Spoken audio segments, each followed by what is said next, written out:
May kumalat na video kung saan si Norman Mangusin, na mas kilala bilang Francis Leo Marcos, ay nag-aakusa laban kay Manny Pacquiao.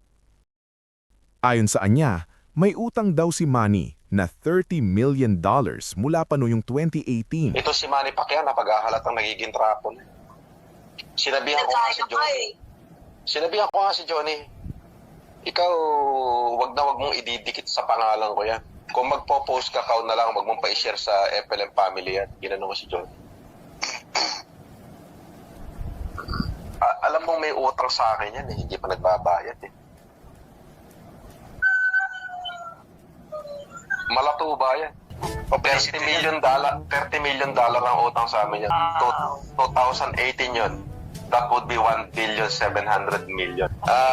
Pinromote niya mag-isa, nangutang siya sa amin.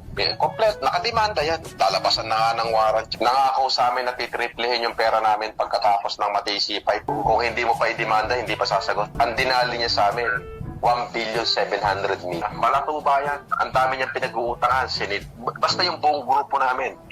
Yung may-ari ng Selecta, best friend ko, na nandun sa kasal ko, Sinil Arce, si Renan Morales. Biruin mo yung mga pinag-uunggoy niya. Kaya siya binitawan ni Chavit Singson.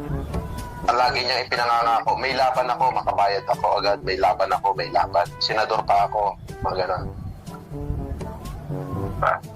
Biruin mo, para makabayad na lang sa amin ni Bernard Chong. Sabi ni Bernard, sige, i-endorse mo na lang yung Mobile Legend.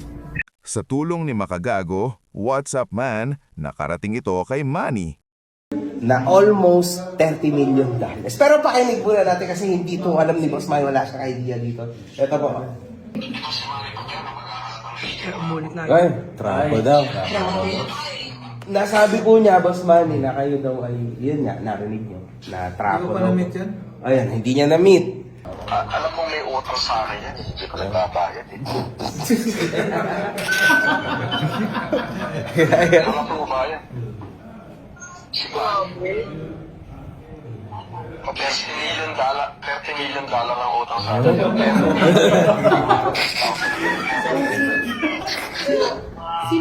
Sino ba?